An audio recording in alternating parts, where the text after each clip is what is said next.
Seorang wanita tua mendadak menghampiriku.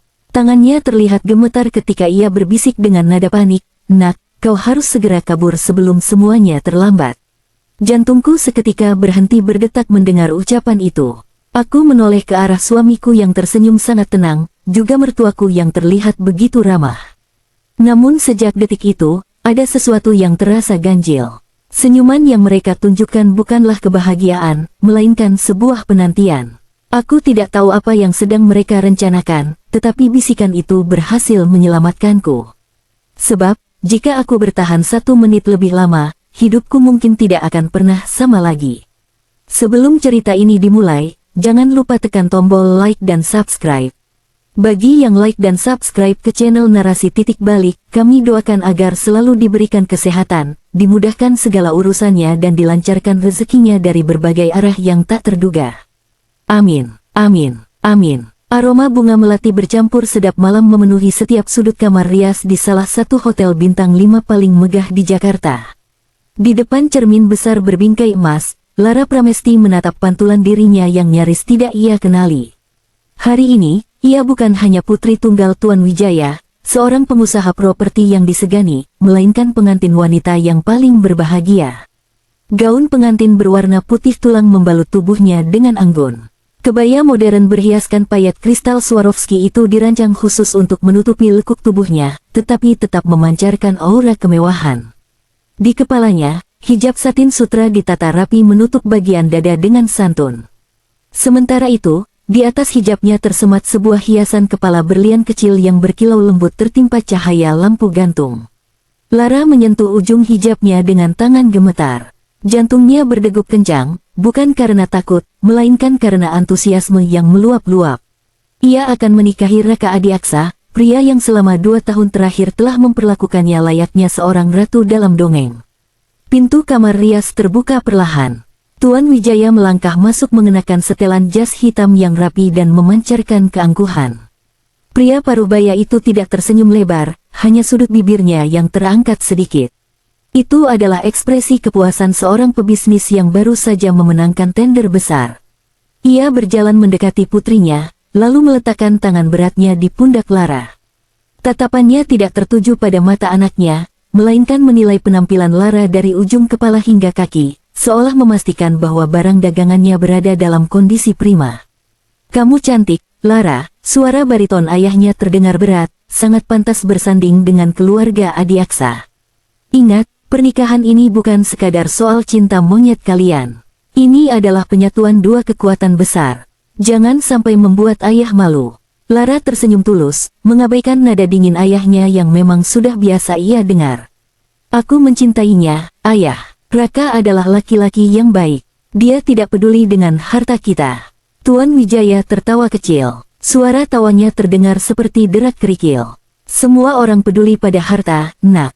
Tapi setidaknya Raka memiliki otak cerdas untuk mengelolanya. Tanah perkebunan emas hijau yang ayah berikan sebagai hadiah pernikahanmu, pastikan itu tetap aman. Itu adalah aset masa depanmu." Lara mengangguk patuh, meski dalam hatinya ia tidak peduli pada tanah ribuan hektar itu. Ia hanya peduli pada Raka. Sementara itu, di ruangan VIP yang terletak di sayap hotel berbeda, suasananya terasa jauh lebih mencekam. Raka Adiaksa berdiri membelakangi jendela, menatap pemandangan kota Jakarta dari ketinggian gedung. Ia sudah mengenakan beskap putih yang senada dengan gaun Lara. Wajahnya tampan, rahangnya tegas, namun matanya yang gelap menyimpan badai yang tak terlihat oleh siapapun. Di sofa belakangnya, Ibu Mirna duduk dengan tenang sambil menyesap teh hangat.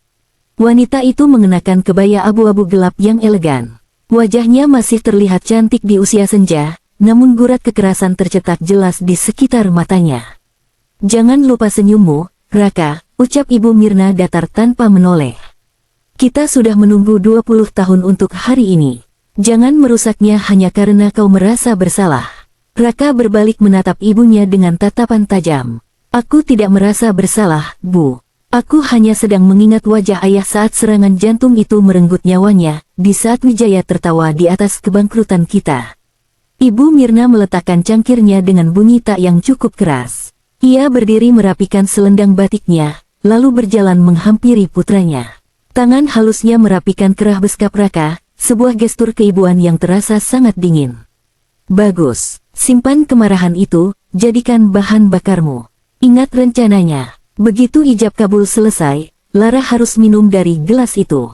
Saat dia mulai linglung, kau pandu tangannya di atas kertas itu. Tanah itu harus kembali ke tangan kita sebelum malam pertama kalian.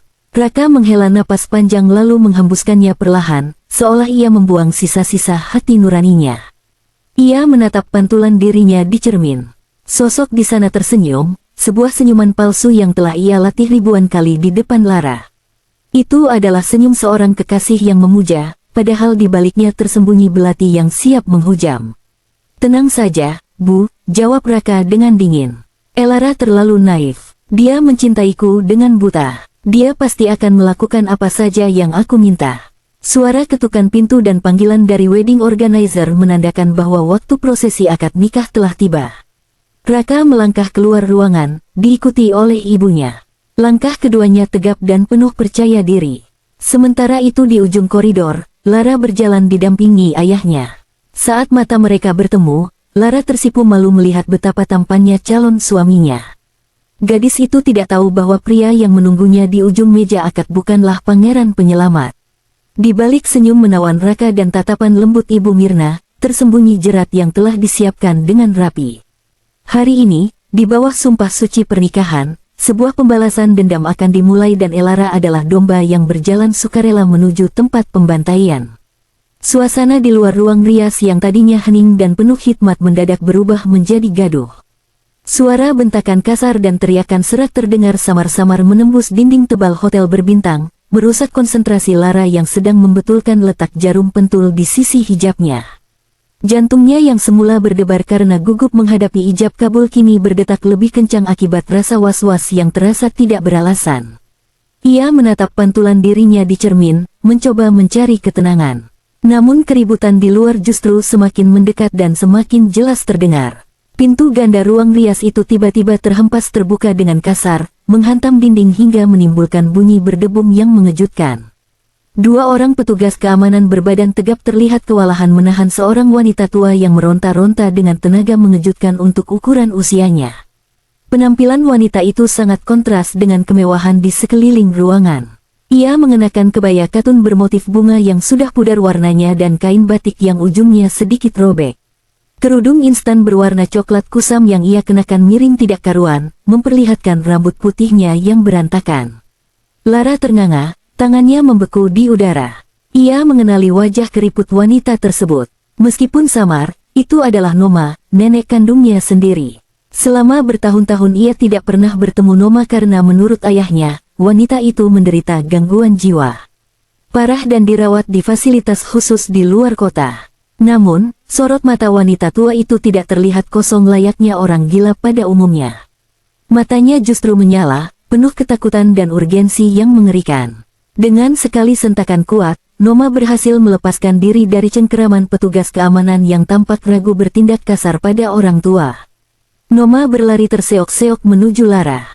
Aroma obat-obatan murah dan keringat menusuk hidung Lara saat neneknya menerjang, mencengkeram kedua bahunya dengan kuat.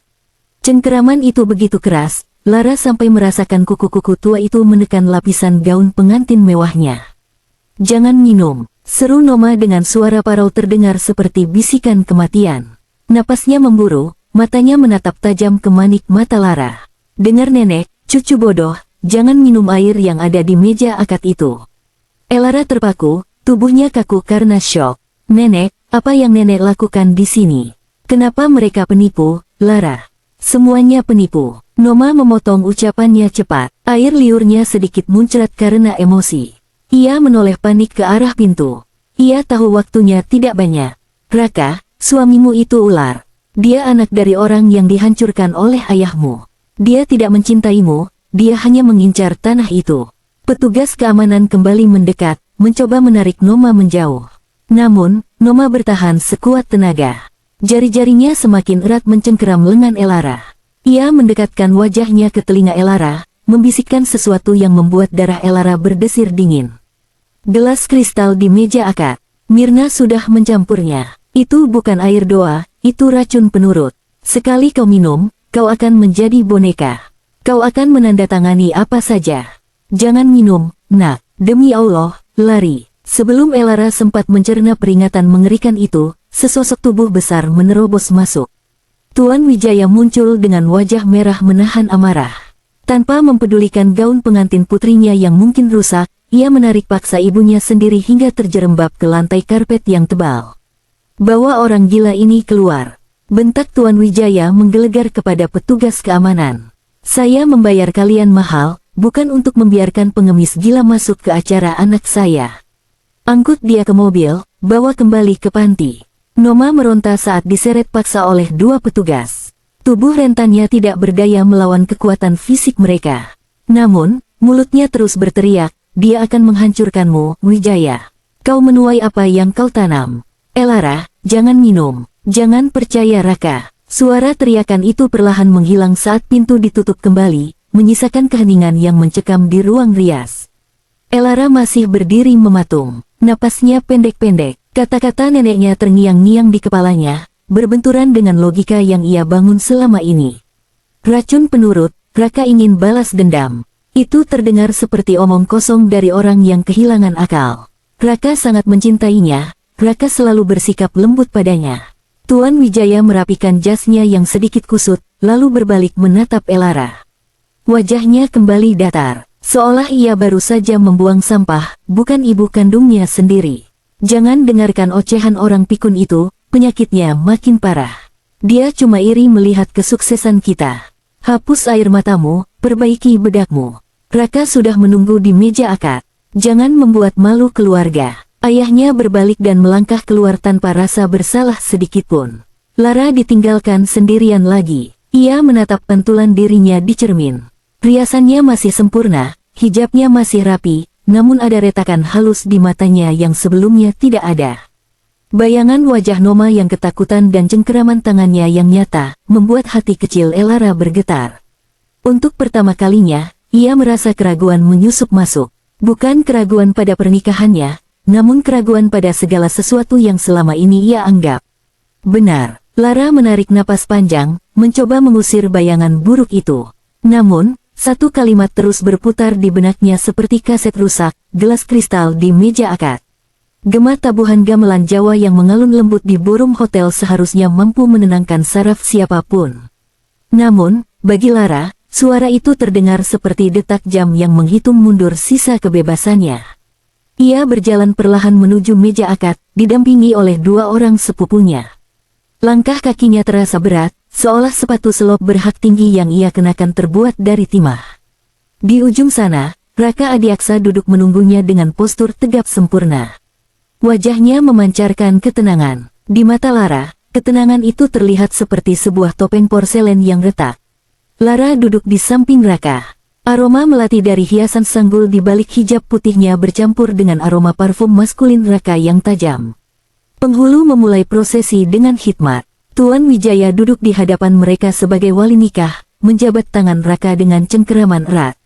Lara mencoba fokus, namun pikirannya terus melayang kembali ke ruang rias, pada bisikan neneknya yang penuh teror.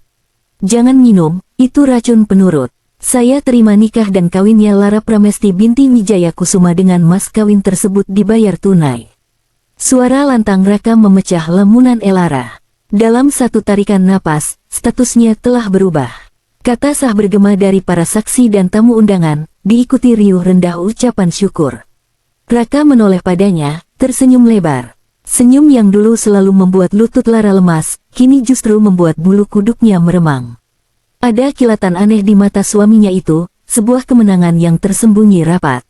Selamat, istriku, bisik Raka lembut, lalu mencium kening Elara. Ciuman itu terasa dingin, tanpa kehangatan yang biasa ia rasakan. Seorang pelayan wanita berseragam rapi mendekat membawa nampan perak. Di atasnya hanya ada satu benda, sebuah gelas kristal ramping berisi air bening yang berkilau di bawah sorotan lampu chandelier. Itu adalah bagian dari tradisi keluarga Raka. Katanya, dulu mereka minum air zam-zam sebagai tanda dimulainya kehidupan rumah tangga yang suci.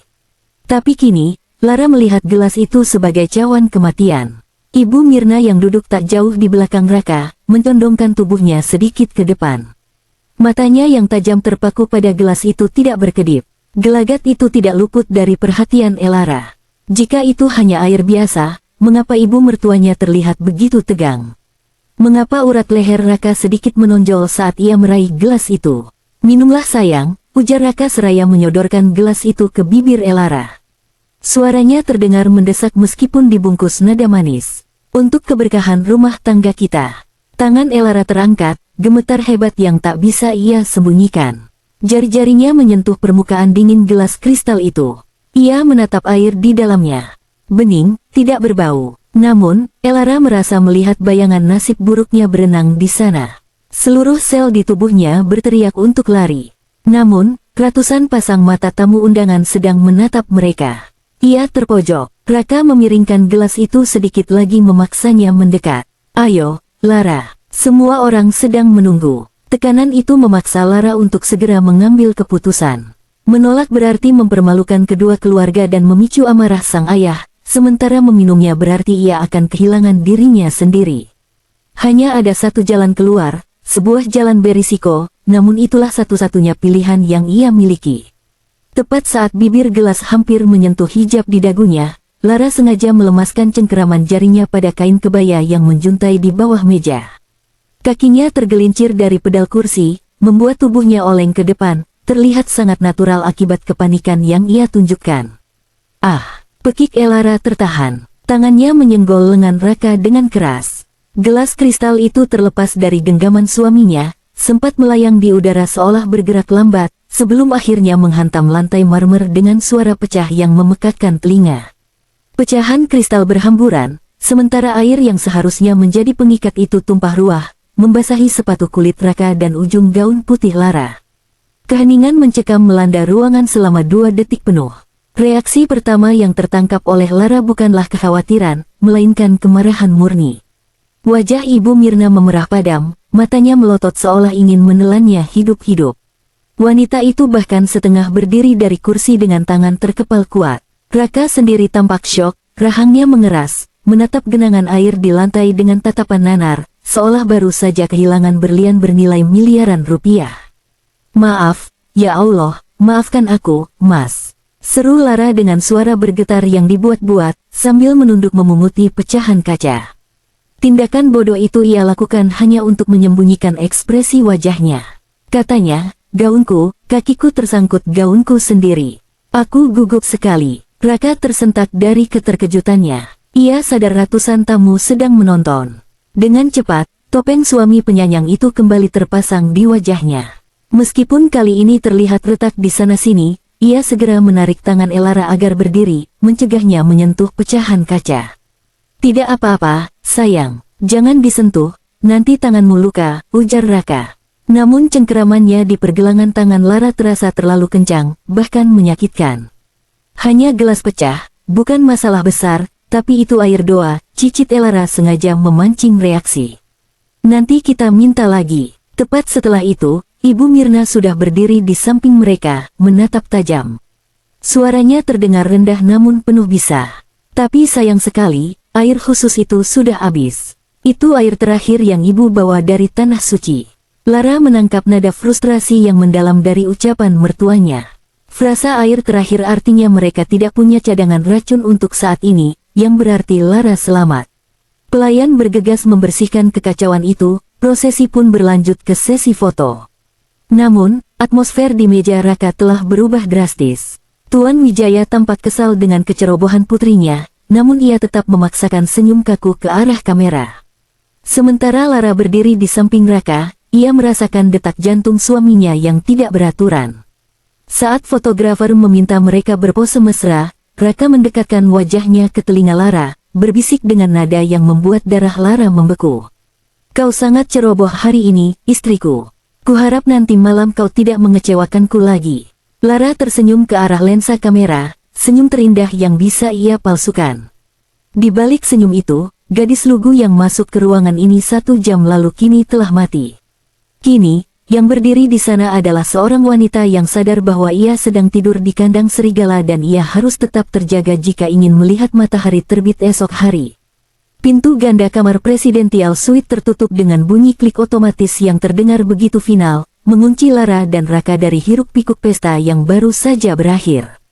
Ruangan itu sangat luas dan mewah, didekorasi dengan ribuan kelopak mawar merah yang ditaburkan mulai dari karpet tebal hingga ke atas ranjang berukuran king size.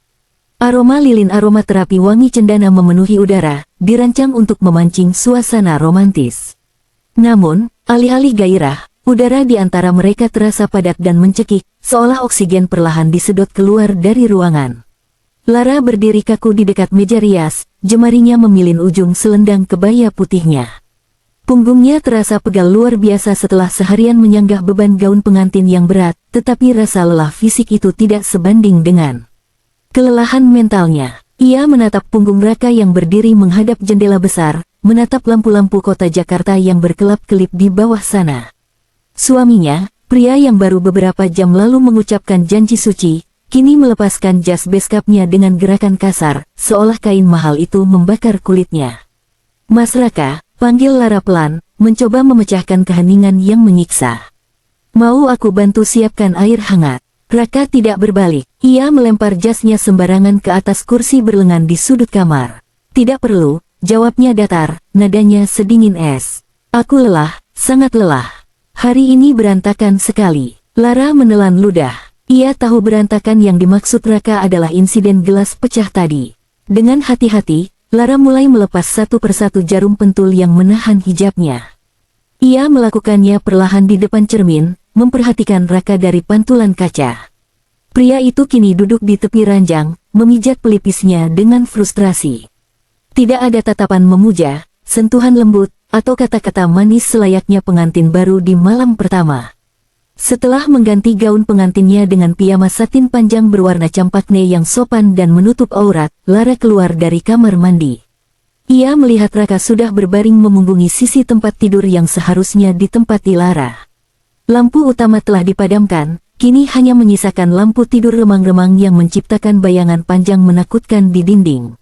"Tidurlah, Lara," gumam Raka tanpa menoleh. "Jangan berharap apa-apa malam ini, kepalaku mau pecah mengurus tamu-tamu ayahmu itu." Penolakan itu seharusnya terasa menyakitkan bagi seorang istri baru. Tetapi bagi Lara malam ini, itu justru adalah sebuah anugerah. Ia naik ke atas ranjang dengan gerakan seminim mungkin, menarik selimut hingga sebatas dada. Jantungnya berdegup kencang di dalam rongga dada. Nenek benar, batinnya berteriak. Jika Raka benar-benar mencintainya, kegagalan meminum air doa tidak akan mengubah sikapnya sedrastis ini hanya dalam hitungan jam. Sikap dingin Raka adalah konfirmasi bahwa ada skenario yang gagal dijalankan. Waktu berlalu dengan sangat lambat. Lara memejamkan mata, mengatur napasnya agar terdengar teratur, berpura-pura telah terlelap dalam mimpi. Ia menunggu selama 10 menit, 20 menit, hingga 1 jam penuh. Akhirnya, dengkuran halus terdengar dari sisi Raka. Pria itu benar-benar tertidur, mungkin karena kelelahan menahan amarah seharian. Lara membuka matanya perlahan. Kamar itu sunyi. Dengan sangat hati-hati, ia bangkit dari tempat tidur. Kakinya yang telanjang menapak di karpet tebal tanpa suara. Tujuannya hanya satu, kursi berlengan di sudut kamar itu. Jas beskap Raka tergeletak di sana, masih berantakan seperti saat dilempar tadi. Tangan Lara gemetar saat meraba saku bagian dalam jas tersebut. Ia merasa seperti seorang pencuri di kamarnya sendiri.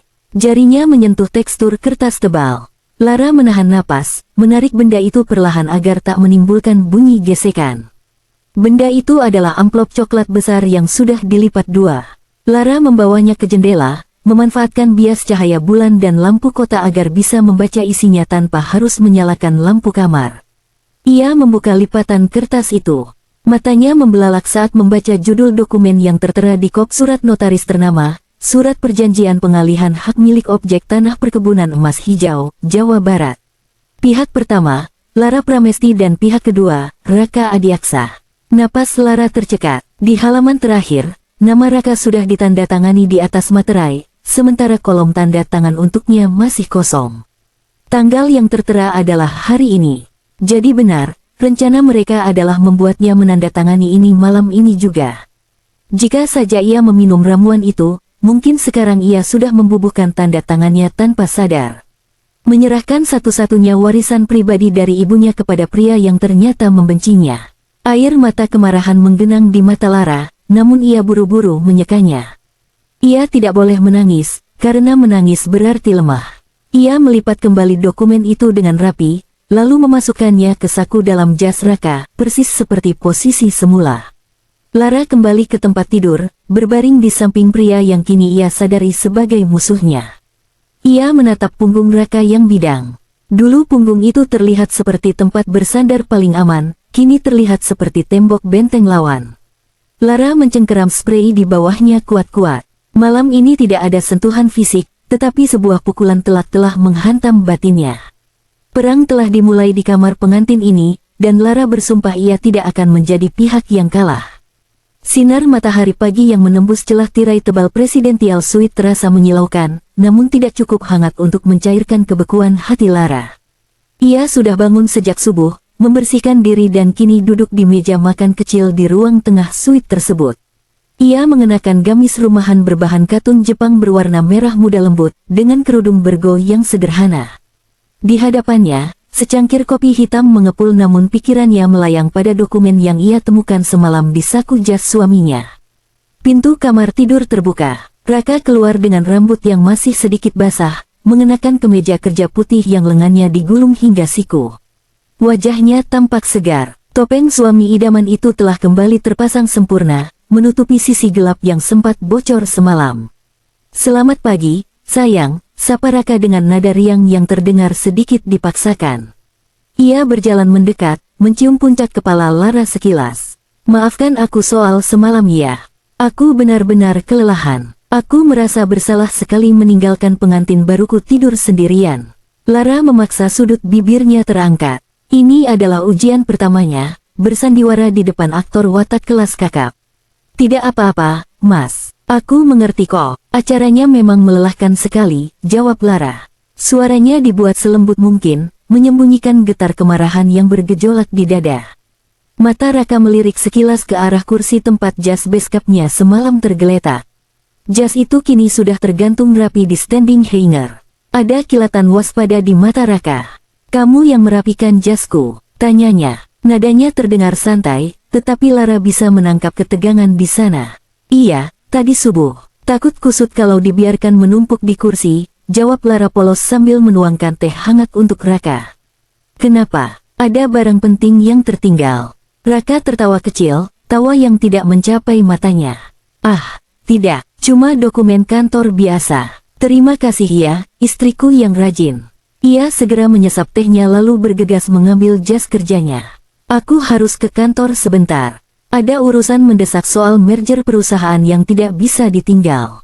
Meskipun kita baru menikah, kamu istirahat saja di sini atau belanja kalau mau. Pakai kartu ini." Raka meletakkan kartu kredit Black Card di meja. Lara menatap kartu itu dengan nanar. "Itu bukan hadiah, melainkan uang suap." "Hati-hati Mas," ucapnya singkat. Begitu pintu suite tertutup dan langkah kaki Raka menjauh, senyum di wajah Lara lenyap seketika. Tubuhnya terasa lemas. Ia merosot kembali ke kursi. Air mata yang sejak tadi ia tahan akhirnya menetes, namun ia segera menghapusnya dengan kasar. Tidak ada waktu untuk menangis. Ia harus tahu siapa sebenarnya musuh yang ia hadapi. Neneknya bilang Raka adalah korban ayahnya dan Lara harus membuktikannya. 1 jam kemudian, Lara sudah meninggalkan hotel. Ia tidak menggunakan sopir pribadi atau taksi daring yang terhubung dengan akun ponselnya. Ia memilih naik taksi konvensional yang ia stop di pinggir jalan. Memintanya menuju Perpustakaan Nasional di Jakarta Pusat. Penampilannya sengaja dibuat tidak mencolok. Tunik panjang abu-abu, celana kulot longgar, dan pasmina instan yang menutupi dada. Kacamata hitam besar menyembunyikan mata sembabnya. Perpustakaan daerah itu sepi dan berbau debu kertas tua. Lara tidak menuju rak buku, melainkan langsung ke bagian layanan arsip surat kabar lama. Jantungnya berdebar kencang saat ia meminta petugas mencarikan bundel koran bisnis dari 20 tahun lalu. Kata kunci yang ia berikan singkat namun spesifik, kebangkrutan Adiaksa dan Wijaya Kusuma. Duduk di sudut ruang baca yang remang, tangan Lara yang terbungkus sarung tangan kain putih membalik halaman koran yang sudah menguning dan rapuh. Suara kresek kertas tua terdengar begitu nyaring di telinganya.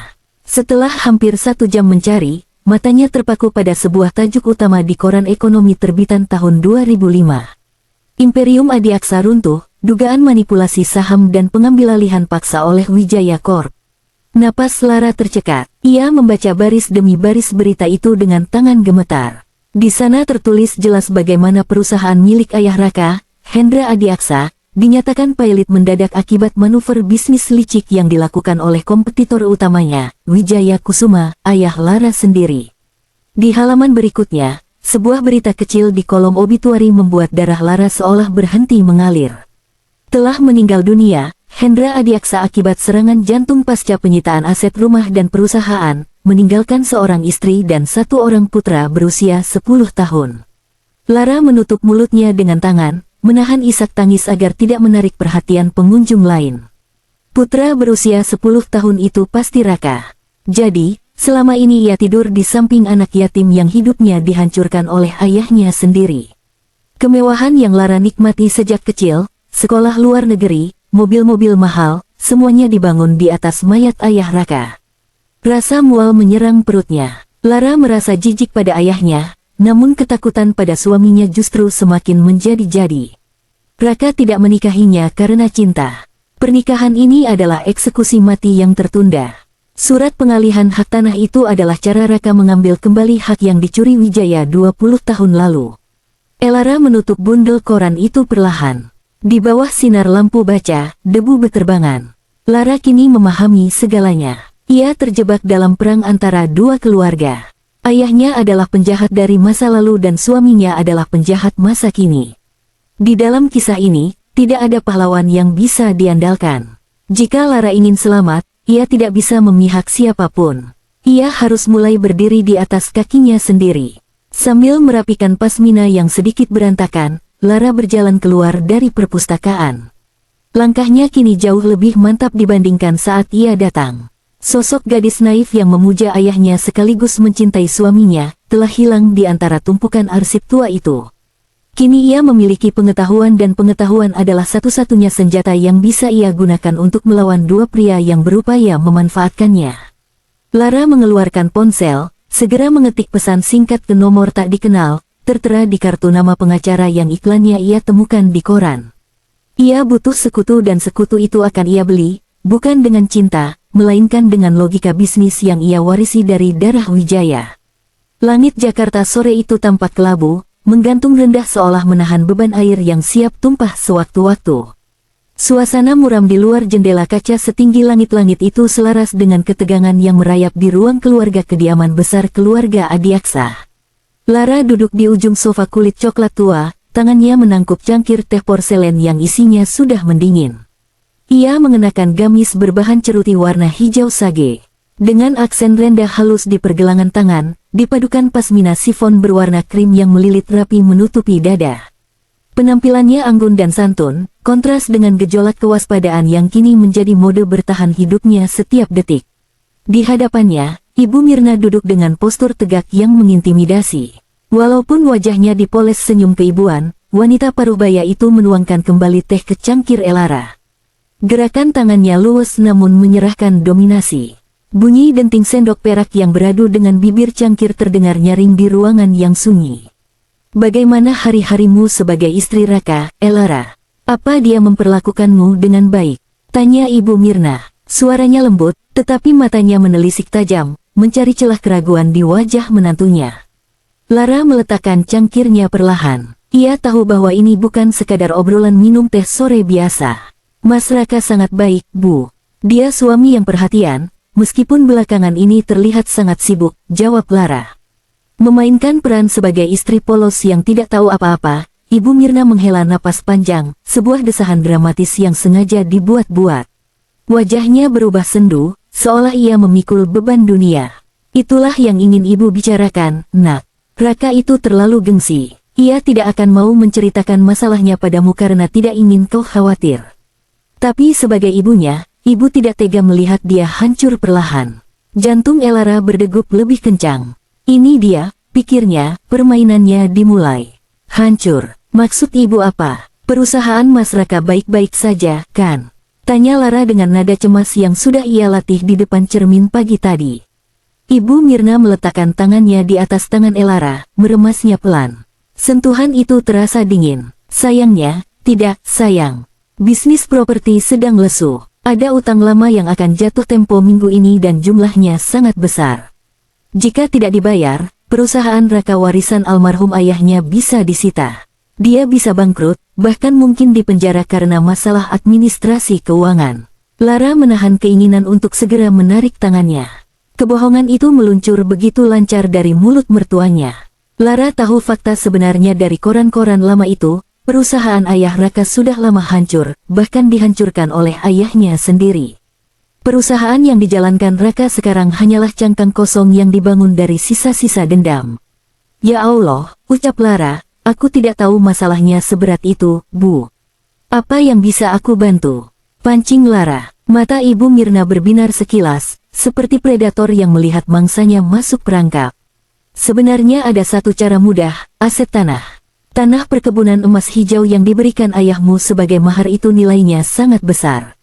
Jika tanah itu bisa dialihkan sementara atas nama Raka, ia bisa menggunakannya sebagai agunan ke bank untuk mendapatkan pinjaman lunak. Perusahaan selamat dan nama baik suamimu pun terjaga. Ibu Mirna semakin mencondongkan tubuhnya, tatapannya mendesak. Lagi pula, itu hanya formalitas, Lara. Raka suamimu, hartamu adalah hartanya juga, kan? Seorang istri yang salihah pasti ingin menyelamatkan kehormatan suaminya. Tekanan psikologis itu datang bertubi-tubi, manipulasi rasa bersalah, dalil agama, hingga ancaman kebangkrutan. Lara menarik napas dalam, berpura-pura tampak bingung dan ketakutan.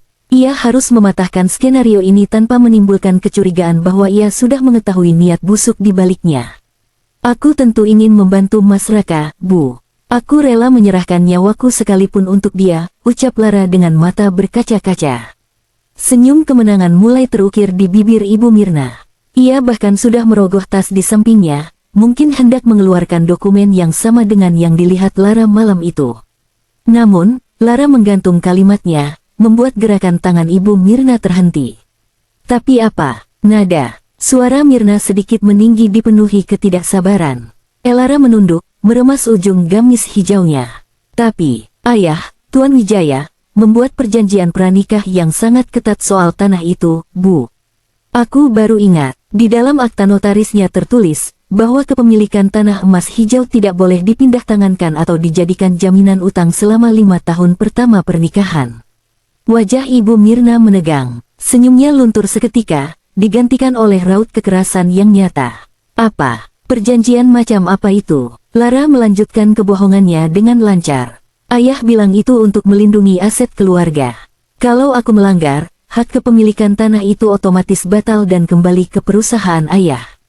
Jadi, kalau aku tanda tangan surat pengalihan ke Mas Raka sekarang, tanah itu malah akan hilang, diambil kembali oleh ayah.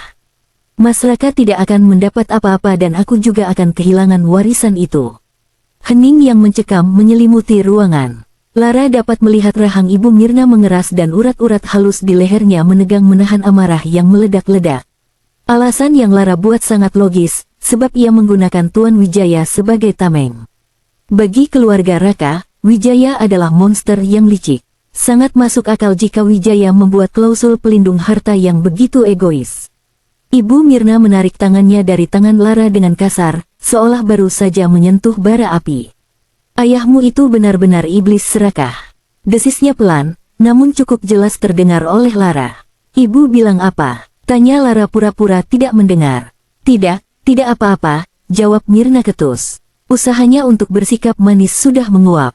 Ia berdiri dari sofa dengan kasar. Rencananya gagal total. Mereka tidak bisa memaksa Lara tanda tangan jika risikonya adalah aset itu kembali ke tangan Wijaya. Mereka membutuhkan strategi baru. Ibu pusing. Ibu mau istirahat di kamar, ucap Mirna dingin tanpa menoleh lagi pada menantunya. Setelah kepergian mertuanya, Lara tetap duduk di sofa besar itu. Ia menghembuskan napas panjang yang sedari tadi ditahan. Tangannya gemetar, bukan karena takut, melainkan karena dorongan adrenalin. Ia baru saja memenangkan satu pertempuran kecil. Kebohongan tentang klausul 5 tahun itu memberinya waktu, setidaknya sampai Raka dan ibunya menemukan celah hukum yang lain. Lara menyesap sisa tehnya yang sudah dingin, rasanya pahit, sama seperti getirnya kenyataan hidup yang kini ia jalani. Di balik hijab dan gamis anggunnya, Lara menyadari bahwa ia bukan lagi sekadar seorang istri. Ia adalah prajurit yang menyusup di garis belakang musuh, menunggu saat yang tepat untuk menyerang balik, dan waktu itu akan segera tiba setelah ia berhasil menemui Noma. Gerimis yang turun sejak pagi berubah menjadi hujan lebat ketika taksi konvensional yang ditumpangi Lara memasuki kawasan pinggiran Bogor yang sepi dan rimbun. Jalanan aspal di sana berlubang-lubang, membuat kendaraan terguncang hebat setiap beberapa meter. Lara duduk di kursi belakang, tubuhnya tegang, matanya waspada menatap keluar jendela yang berembun. Hari itu, ia mengambil risiko besar menyelinap keluar rumah saat Ibu Mirna sedang pergi ke salon langganan dan Raka masih sibuk di kantor. Untuk penyamarannya, Lara menanggalkan segala atribut kemewahan Nyonya Adiaksa. Ia mengenakan setelan gamis berbahan wolfis berwarna biru dongker yang longgar dan tidak mencolok. Hijabnya berupa himar instan berwarna abu-abu tua, panjang menjuntai hingga menutupi separuh tubuh bagian atasnya. Sebuah masker medis menutupi sebagian wajahnya, menyisakan sepasang mata yang kini penuh tekad. Tidak ada perhiasan, tidak ada tas bermerek, hanya sebuah tote bag kanvas sederhana berisi air mineral dan amplop coklat yang sudah ia persiapkan. Taksi berhenti di depan sebuah gerbang besi berkarat dengan cat hijaunya yang sudah mengelupas. Parah, papan nama kayu di sampingnya tampak miring dan lapuk, bertuliskan Panti Werda Senja Sejahtera. Tempat ini jauh dari kesan sejahtera. Dinding bangunan utamanya berlumut dan ilalang tumbuh liar di halaman depan. Inilah tempat di mana Tuan Wijaya membuang ibu kandungnya sendiri, Nenek Lara, dengan alasan fasilitas perawatan khusus. Padahal, tempat ini hanyalah penjara bagi mereka yang tidak diinginkan. Setelah membayar sopir taksi dan memintanya menunggu agak jauh, Lara melangkah masuk. Aroma lembab tanah basah bercampur bau karbol murah dan pesing langsung menyengat indera penciumannya. Begitu ia melewati pintu utama, lorong panti itu tampak remang-remang. Beberapa lansia duduk melamun di kursi roda dengan tatapan kosong. Namun, Lara tidak mencari mereka. Ia mencari kamar nomor 13, kamar isolasi di ujung lorong yang menurut resepsionis dihuni oleh pasien agresif. Pintu kamar itu tidak terkunci dan Lara mendorongnya perlahan. Di dalam, duduk di tepi ranjang besi tua dengan spray kusam, sosok Noma sedang menatap hujan di balik jendela berteralis. Wanita tua itu menoleh tajam saat mendengar engsel pintu berderit. Kilatan waspada di matanya langsung meredup ketika ia mengenali sosok di balik masker. "Lara," panggil Noma. Suaranya serak namun tegas, sama sekali tidak terdengar seperti orang pikun yang digembar-gemborkan ayahnya.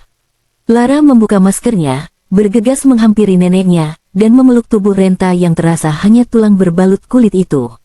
Air mata Lara tumpah seketika. "Maafkan aku, Nek. Maaf, aku baru datang sekarang. Maaf, aku tidak mempercayai nenek waktu itu." Noma tidak menangis. Ia justru menepuk punggung cucunya dengan keras, memaksanya agar tegak berdiri. "Hapus air matamu. Tidak ada gunanya menangis di medan perang. Jika kau ada di sini, berarti kau sudah tahu siapa Raka sebenarnya, kan?" Lara mengangguk, menyeka pipinya dengan ujung himar. "Aku tahu tentang perusahaan ayahnya. Aku tahu ayah yang menghancurkan keluarga mereka." Noma mendengus kasar, lalu beringsut turun dari ranjang. Ia berjalan terlatih menuju lemari kayu reot di sudut kamar. Tangannya meraba bagian bawah lemari, mencungkil sebuah papan kayu yang longgar di lantai ubin yang tertutup debu. Dari lubang persembunyian itu, Noma menarik keluar sebuah buku agenda tua bersampul kulit hitam yang sudah mengelupas. "Raka dan ibunya punya alasan untuk membencimu, tapi ayahmu, Wijaya adalah iblis yang sebenarnya," ujar Noma sambil menyerahkan buku itu ke tangan Elara. "Ini buku harian kakekmu. Di dalamnya ada catatan rinci tentang bagaimana ayahmu memalsukan tanda tangan kakekmu demi menjual aset keluarga sebagai modal awal bisnis haramnya. Dia bahkan menyuap dokter untuk menyatakan kakekmu tidak kompeten secara mental agar dia bisa mengambil alih kuasa waris." Tangan Elara gemetar saat menerima buku itu. Debu tebal menempel di jemarinya. Ia membuka halaman acak, melihat tulisan tangan kakeknya yang penuh amarah dan keputusasaan. "Nenek tahu ini, makanya nenek dibuang ke sini," lanjut Noma. Matanya menatap tajam ke manik mata Elara. "Dia takut aku bicara. Dia bilang aku gila agar tidak ada yang mempercayaiku. Tapi sekarang bukti ini ada di tanganmu. Elara mendekap buku itu ke dadanya. Rasa sesak memenuhi rongga parunya. Ia merasa terjepit di antara dua tembok raksasa yang siap menghancurkannya. Apa yang harus kulakukan, Nek? Mas Raka ingin hartaku untuk balas dendam. Ayah memanfaatkanku untuk memperluas bisnisnya. Aku sendirian. Noma mencengkeram bahu Elara. Kuku-kukunya menekan kain gamis tebal yang dikenakan cucunya. Wajah wanita tua itu mendekat, ekspresinya keras dan tanpa ampun. Dengar baik-baik, Elara. Jangan jadi bodoh dengan mencoba menyelamatkan ayahmu. Dia pantas hancur. Dosanya terlalu banyak. Noma memberi jeda, matanya menyala. Berapi-api. Tapi jangan biarkan Raka dan ibunya menang. Mereka mendekatimu dengan tipu daya. Mereka menginjak harga dirimu. Mereka pikir kau hanyalah boneka cantik yang bisa dibuang setelah diambil isinya. Jadilah serakah, Nak, bisiknya. Suaranya terdengar seperti mantra kekuatan. Gunakan buku ini untuk menekan ayahmu. Manfaatkan kebodohan mereka untuk merebut asetnya. Jangan berikan tanah itu pada suamimu dan jangan biarkan ayahmu tetap berkuasa. Ambil semuanya. Jadilah ratu di atas runtuhan mereka berdua. Hanya dengan begitu kau bisa selamat. Kata-kata neneknya menghunjam jantung Elara. Perintah jadilah serakah itu bertentangan dengan semua ajaran kesantunan yang ia terima seumur hidupnya. Namun, rasanya begitu masuk akal saat ini, sebab di dunia yang dipenuhi serigala, menjadi domba adalah tindakan bunuh diri. Aku mengerti, Nek, jawab Elara perlahan. Suaranya tidak lagi bergetar, tatapannya berubah dingin, menyerap energi kemarahan dari neneknya. Aku akan mengambil semuanya. Elara segera menyembunyikan buku agenda itu ke dalam tote bagnya di bawah tumpukan mukena yang ia bawa sebagai alibi. Ia mencium tangan Noma dengan takzim. Sebuah janji bisu telah terikat di antara mereka. Ketika Elara melangkah keluar dari kamar pengap itu, hujan di luar masih deras. Namun, ia tidak lagi merasa kedinginan. Di balik gamis biru dongkernya yang sederhana, ia bukan lagi Elara yang polos. Ia membawa senjata yang dapat meruntuhkan dua dinasti sekaligus dan ia siap menarik pelatuknya. Jamuan makan malam itu ditata dengan kesempurnaan yang amat mencurigakan. Di ruang makan pribadi kediaman Adi Aksa yang luas, lampu kristal gantung dibuat temaram.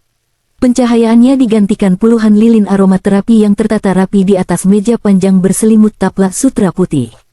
Aroma masakan steak wagyu dan rosemary memenuhi udara. Wangi ini bercampur dengan bau lilin yang terlalu menyengat, seakan mencoba menutupi busuknya niat jahat yang tersembunyi di ruangan itu. Elara duduk di ujung meja mengenakan gaun panjang satin tebal berwarna marun gelap yang memancarkan kesan anggun sekaligus misterius. Pasmina hitam berbahan ceruti melilit kepalanya dengan gaya sederhana namun elegan, membingkai wajahnya yang dipulas tata rias natural. Di balik meja, tangannya meremas kuat kain gaunnya untuk menyalurkan ketegangan. Ia tahu malam ini adalah puncaknya. Nalurinya yang kini setajam silet usai kunjungan ke panti jompo, meneriakkan bahaya. Ibu Mirna keluar dari dapur membawa nampan perak berisi 2 gelas kristal tinggi berisi cairan merah pekat, jus delima segar. Wanita itu bilang, ia tidak membiarkan pelayan melayani mereka malam ini.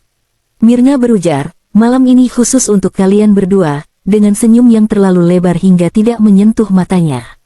Ia meletakkan 1 gelas di depan Raka dan 1 gelas lagi tepat di depan Elara. Saat tangan Mirna meletakkan gelas Elara, ada jeda sepersekian detik, keraguan mikroskopis yang tidak luput dari pengamatan Elara. Habiskan minumannya, ya, ibu campurkan vitamin khusus supaya kalian tetap fit.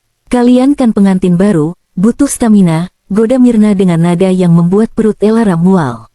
Setelah memastikan segalanya siap, Mirna melangkah mundur. Ibu akan ke kamar, nikmati waktu kalian, jangan diganggu. Pintu ruang makan tertutup meninggalkan Elara berdua dengan Raka. Suaminya tampak gelisah. Raka berkali-kali melonggarkan dasinya. Matanya bergerak liar menghindari tatapan langsung Elara. Pria itu meraih pisau dan garpu, memotong daging di piringnya dengan gerakan kasar yang tidak perlu. Makanlah, Elara, perintah Raka tanpa menoleh. Suaranya terdengar tegang. Setelah ini, kita harus bicara lagi soal masa depan perusahaan. Elara tersenyum tipis. Tentu, Mas, apapun untukmu. Elara melirik gelas jus di hadapannya. Cairan merah itu tampak menggoda, namun bagi Elara itu terlihat seperti darah beracun. Ia melirik gelas Raka. Isinya sama, warnanya sama. Ia harus menukarnya. Tapi bagaimana? Raka duduk tepat di seberangnya. Meja itu tidak terlalu lebar, gerakan tangan sekecil apapun pasti akan terlihat. Kesempatan itu datang dari kecerobohan Raka sendiri. Karena gugup, pria itu menyenggol tempat lada di dekat sikunya hingga benda itu jatuh menggelinding ke lantai karpet. Refleks, Raka menunduk ke samping kursinya untuk memungut benda itu. Sial, umpat Raka pelan. Tubuhnya membungkuk, wajahnya menghilang di bawah permukaan meja selama beberapa detik. Detik itu terasa melambat bagi Lara. Adrenalin membanjiri nadinya. Tanpa berpikir dua kali, tangan Lara melesat secepat kilat. Ia meraih gelasnya dan gelas Raka secara bersamaan, menukar posisinya dengan gerakan tangan yang presisi. Ia segera menarik tangannya kembali ke pangkuan, tepat saat kepala Raka muncul kembali dari bawah meja. Jantung Lara berdegup begitu kencang, ia takut suaranya terdengar di ruangan sunyi itu. Ia mengatur napas, memasang wajah tenang seolah tidak terjadi apa-apa. Raka meletakkan tempat lada itu kembali ke meja lalu menghela napas panjang. Ia jelas ingin segera mengakhiri sandiwara makan malam ini. Ia meraih gelas jus yang kini ada di hadapannya, gelas yang semula berisi racun untuk Lara. Mari bersulang dulu, Mas, untuk kejujuran dalam rumah tangga kita, ucap Lara penuh arti mengangkat gelasnya sendiri yang kini aman. Raka mendengus remeh, sama sekali tidak menangkap ironi dalam ucapan istrinya. Ya, untuk rumah tangga, gumamnya asal. Tanpa curiga sedikit pun, Raka menenggak isi gelas itu hingga setengahnya. Lara menempelkan bibir gelas ke mulutnya, hanya membasahi bibirnya sedikit tanpa menelan setetes pun cairan itu, lalu meletakkannya kembali. Mereka makan dalam diam selama 10 menit. Perlahan, efek ramuan itu mulai bekerja. Lara memperhatikan perubahan pada Raka. Gerakan tangan suaminya mulai melambat. Matanya yang tajam mulai meredup, berkedip perlahan seperti boneka yang kehabisan baterai. Raka memijat pelipisnya. Dahinya berkerut bingung. Kepalaku, desis Raka. Suaranya memberat. Kenapa tiba-tiba pusing sekali? Mas Raka lelah mungkin, jawab Lara tenang. Suaranya dingin dan terkontrol. Ia berdiri berjalan memutari meja mendekati suaminya. Mas butuh istirahat atau mungkin Mas butuh menandatangani sesuatu sebelum tidur. Raka menatap Lara dengan pandangan yang kabur. Obat itu jelas dosis tinggi, dirancang untuk melumpuhkan kesadaran logis seseorang dengan cepat agar mudah disugesti. Raka menyandarkan punggungnya ke kursi. Pertahanannya runtuh total. Ia melihat sosok Lara menjadi ganda. Tanda tangan, gumam Raka. Kata-katanya mulai melantur, mengulang instruksi yang mungkin ditanamkan ibunya, harus tanda tangan tanah. Lara berdiri di samping kursi Raka. Ia menatap pria tak berdaya itu dengan tatapan yang sulit diartikan, campuran antara rasa kasihan dan kepuasan dendam. Lara merogoh saku tersembunyi di balik lapisan gaun satinnya, mengeluarkan sebuah amplop yang sudah ia persiapkan bersama pengacara bayarannya tadi siang. Isinya bukan surat pengalihan tanah, melainkan dokumen yang akan membalikkan keadaan selamanya. Iya, Mas, ini suratnya, bisik Lara lembut, sangat lembut, tepat di telinga Raka. Ia meletakkan dokumen itu di meja, menyodorkan pena emas ke jari-jari Raka yang lemas. Tanda tangan di sini, sayang. Supaya semua bebanmu hilang, supaya Mas Raka bisa tenang. Dalam kondisi setengah sadar, Raka menurut seperti anak kecil. Ia tidak membaca isinya. Ia memang tidak mampu membacanya. Di dalam pikiran keruhnya, hanya ada keinginan untuk mematuhi perintah agar rasa pusing ini segera hilang. Dengan tangan gemetar, Raka menggoreskan tanda tangannya di atas materai. Lara menatap tinta basah itu dengan senyum kemenangan yang dingin. Malam ini, Raka bukan hanya kehilangan kesadarannya, ia baru saja menyerahkan kendali hidupnya kepada wanita yang selama ini ia remehkan. Lara menarik kertas itu perlahan, meniup tintanya agar kering, lalu melipatnya kembali.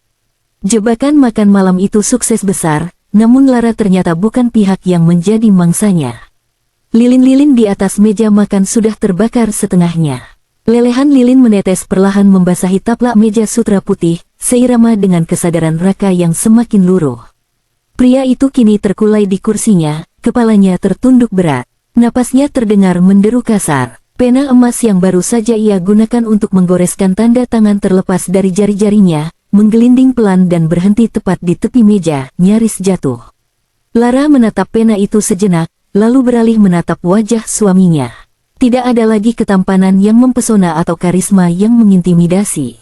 Yang tersisa hanyalah sosok lelaki lemah yang kalah oleh keserakahannya sendiri. Raka terjebak oleh racun yang sengaja disiapkan ibunya untuk orang lain. Dengan gerakan tangan yang tenang dan cekatan, Lara menarik lembaran kertas penting itu dari hadapan Raka. Ia mengangkatnya mendekati cahaya lilin, memastikan tinta tanda tangan Raka sudah benar-benar kering dan terbubuh sempurna di atas materai 10.000. Lara membaca ulang judul dokumen tersebut untuk terakhir kalinya, dokumen yang ia susun kilat bersama pengacara kepercayaannya siang tadi di sela-sela waktu pelariannya. Isinya bukanlah surat pelepasan hak tanah warisan, melainkan surat pengakuan utang pribadi dan penyerahan aset PT Adiaksa sebagai jaminan pelunasan. Dalam klausul yang tertulis kecil namun mengikat secara hukum itu, Raka mengakui telah meminjam dana pribadi Lara yang nominalnya dikarang setara nilai seluruh perusahaannya. Karena ketidakmampuan membayar, Raka menyerahkan sisa saham dan aset perusahaannya kepada Lara. Dengan satu tanda tangan di bawah pengaruh obat bius ini, Raka bukan mendapatkan tanah warisan Lara, melainkan justru kehilangan satu-satunya hal yang ia miliki, yaitu perusahaan warisan ayahnya. "Maafkan aku, Mas," bisik Lara dingin.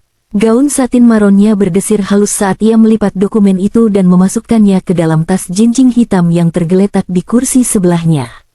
"Kamu yang memulai permainan ini dengan api, jadi jangan salahkan aku jika kamu terbakar." Raka bergumam tidak jelas, matanya terpejam rapat. "Tanah, Ibu, sudah." Racauannya terdengar menyedihkan. Lara tidak membuang waktu. Ia tahu Ibu Mirna sedang menunggu di kamar dengan tidak sabar atau mungkin sedang mengintip dari kejauhan. Lara harus menyelesaikan langkah terakhir dari rencananya, yaitu menghancurkan sumber masalah yang lain. Ia mengeluarkan ponsel pintarnya dari saku tersembunyi di balik lipatan gaun. Layar ponsel menyala menampilkan sebuah draft surel yang sudah ia siapkan sejak sore. Penerimanya adalah alamat surel khusus pengaduan di Kejaksaan Agung dan beberapa kontak jurnalis investigasi ternama yang ia dapatkan dari jaringan pengacara barunya. Lampiran surel itu berisi pindahan digital buku harian kakeknya yang ia dapat dari Noma, ditambah foto-foto dokumen keuangan ilegal milik Tuan Wijaya. Dokumen ini berhasil Lara salin dari brankas ayahnya saat ia berkunjung ke rumah orang tuanya minggu lalu dengan alasan mengambil barang yang tertinggal. Bukti itu sangat lengkap meliputi suap perizinan, penggelapan pajak, hingga bukti rekayasa kebangkrutan perusahaan ayah Raka 20 tahun silam. Jari jempol Lara melayang di atas tombol kirim. Ada getaran ragu yang sempat singgah di hatinya. Mengirim ini berarti ia akan memenjarakan ayahnya sendiri dan ia akan dicap sebagai anak durhaka di mata masyarakat. Namun, bayangan wajah Noma yang menderita di panti jompo serta tatapan merendahkan ayahnya saat pernikahan, kembali menguatkan hatinya. Ayahnya tidak pernah menjadi seorang ayah. Ia hanya seorang pebisnis yang memperdagangkan anaknya sendiri demi perluasan lahan. Pesan terkirim. Status send muncul di layar, menandakan bahwa bom waktu telah diluncurkan. Besok pagi, Kekaisaran bisnis Wijaya Kusuma akan runtuh dan Tuan Wijaya akan dibangunkan oleh ketukan polisi, bukan oleh pelayan yang membawakan kopi. Tepat saat Lara memasukkan kembali ponselnya, pintu ruang makan terbuka. Ibu Mirna muncul dengan wajah penuh harap. Wanita itu masih mengenakan gaun tidurnya yang mewah, namun matanya berkilat tamak menatap putranya yang tertidur di meja. "Sudah selesai?" tanya Ibu Mirna setengah berbisik. Melangkah mendekat, Lara segera memasang topeng wajah lelah namun patuh. Ia merapikan pasmina hitamnya yang sedikit miring, lalu mengangguk pelan. "Sudah, Bu, Mas Raka sudah tanda tangan." Setelah itu dia langsung tertidur. Sepertinya obat dari ibu sangat manjur. Senyum lebar merekah di wajah Ibu Mirna. Ia tidak mengecek dokumen apa yang ditandatangani, sebab dalam kesombongannya, ia yakin Lara terlalu bodoh untuk melakukan perlawanan. Ia menepuk bahu Lara, kali ini dengan sentuhan yang terasa tulus karena kebahagiaan semu. "Bagus, Nak, bagus sekali. Kamu istri yang berbakti," puji Mirna sambil menatap Raka. "Biarkan suamimu tidur di sini sebentar. Nanti ibu panggil Pak Ujang untuk memapahnya ke kamar. Kamu istirahatlah duluan, bawa dokumennya ke kamarmu. Besok pagi baru kita urus ke notaris." Lara menunduk hormat, menyembunyikan seringai tipis di bibirnya. "Baik, Bu, saya permisi." Lara membalikkan badan melangkah meninggalkan ruang makan dengan tas jinjing yang didekap erat di dadanya. Langkah kakinya di atas lantai marmer terdengar tegas dan berirama. Di belakangnya, ia meninggalkan suami yang telah bangkrut dan ibu mertua yang sedang merayakan kemenangan palsu. Malam ini mungkin masih milik mereka, tetapi saat matahari terbit esok hari, Lara tahu pasti bahwa dunia ini akan menjadi miliknya. Tidak ada lagi Lara si korban. Yang ada hanyalah Elara, sang pemilik tahta di atas puing-puing dua keluarga yang hancur. Sinar matahari pagi yang cerah menerobos masuk melalui jendela-jendela besar ruang tamu kediaman Adiaksa. Namun, kehangatan itu tidak mampu mencairkan atmosfer dingin yang menyelimuti ruangan tersebut. Lara duduk dengan tenang di sofa tunggal berbahan beludru, kakinya disilangkan dengan anggun. Penampilannya pagi ini jauh berbeda dari hari-hari sebelumnya. Tidak ada lagi gamis pastel yang lembut. Ia mengenakan setelan blazer putih gading dengan potongan tegas yang membalut kemeja hitam di dalamnya, dipadukan dengan celana bahan berpotongan lurus.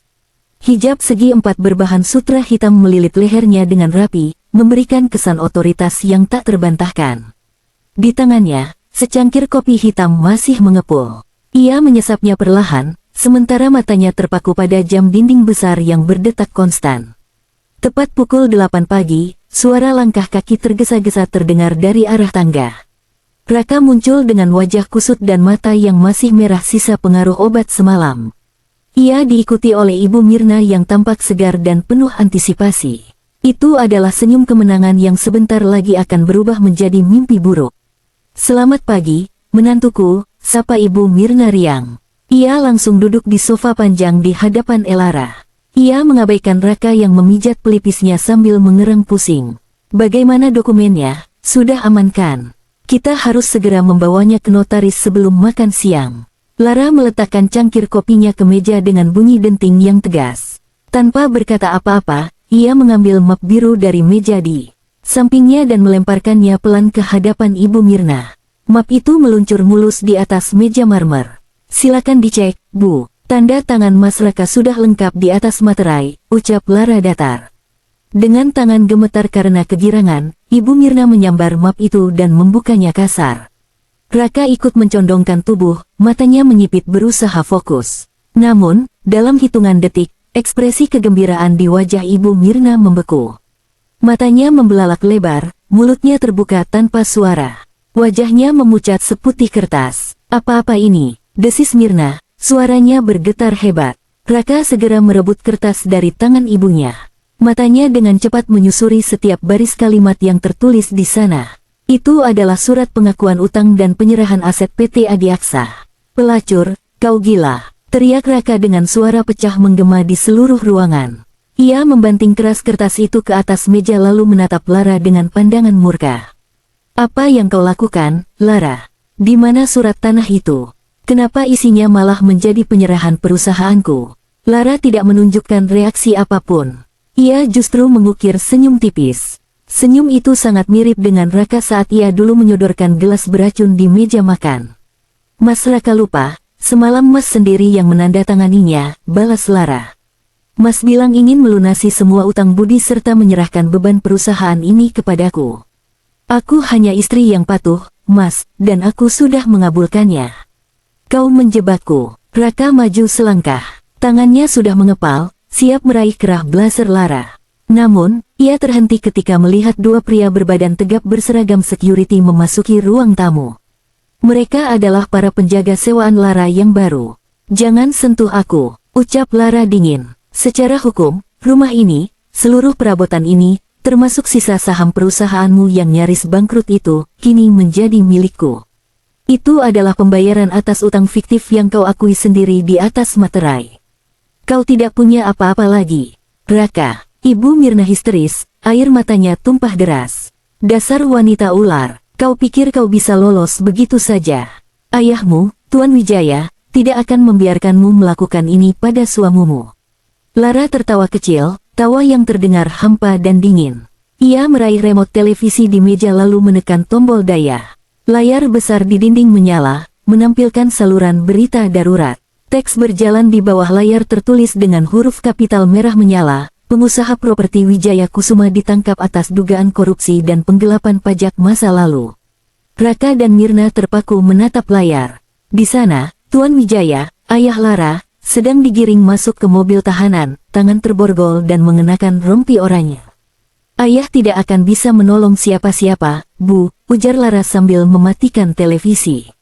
Seketika ruangan kembali hening, hanya menyisakan isak tangis Mirna yang tertahan. Aku yang mengirimkan buktinya ke kejaksaan semalam. Bukti yang selama ini disembunyikan Noma, lanjut Lara. Dua keluarga ini hancur karena keserakahan kalian sendiri. Ayahku masuk penjara dan kalian. Lara berdiri merapikan ujung blazernya. Ia menatap Raka dan Mirna bergantian dengan tatapan yang sama sekali tidak menyisakan rasa iba. Kalian harus keluar dari rumahku sekarang. Lara, tolong. Raka jatuh berlutut. Seketika egonya runtuh, menyadari realitas pahit yang baru saja menghantamnya. Kita suami istri, kita bisa bicarakan ini. Suami istri, Lara mendengus jijik. Kau menikahiku demi tanah, Raka. Kau bahkan mencoba meracuniku. Pernikahan ini sudah batal demi hukum sejak kau berniat membunuh karakterku. Pergilah. Jangan sampai aku menyuruh security menyeret kalian, seperti kalian menyeret nenek waktu itu. Di bawah tatapan dingin Lara dan pengawasan ketat petugas keamanan, Raka memapah ibunya yang lemas keluar dari rumah mewah yang dulu sangat mereka banggakan. Mereka pergi tanpa membawa apa-apa selain pakaian yang melekat di badan, terusir dari istana yang ingin mereka rebut dengan cara kotor. 1 jam kemudian, sebuah mobil sedan hitam mewah berhenti di pelataran Panti Wereda Senja Sejahtera. Lara turun dari mobil, langkahnya mantap. Ia tidak lagi menyelinap, ia datang sebagai penjemput. Di kamar nomor 13, Noma sudah menunggu dengan tas pakaian yang terkemas rapi. Wanita tua itu tersenyum lebar melihat cucunya berdiri di ambang pintu, tampak kuat dan berkuasa. Sudah selesai, tanya Noma. Sudah, Nek. Semuanya sudah berakhir, jawab Lara sambil memeluk bahu neneknya. Ayo pulang, rumah kita sudah bersih dari hama. Lara menuntun neneknya berjalan keluar menuju mobil. Matahari bersinar terik di atas kepala, menghapus sisa-sisa hujan dan mendung kemarin. Di dalam mobil, Lara menyandarkan kepalanya ke jok kulit yang empuk. Ia kehilangan ayahnya, ia kehilangan suaminya, dan ia kehilangan kepolosannya. Ia kini sendirian memimpin imperium bisnis sambil mengurus neneknya yang sudah tua. Namun, saat ia melihat pantulan dirinya di kaca spion, ia tidak melihat korban. Ia melihat seorang penyintas, seorang ratu tanpa raja yang berhasil memenangkan perangnya sendiri. Dan bagi Lara, itu sudah lebih dari cukup.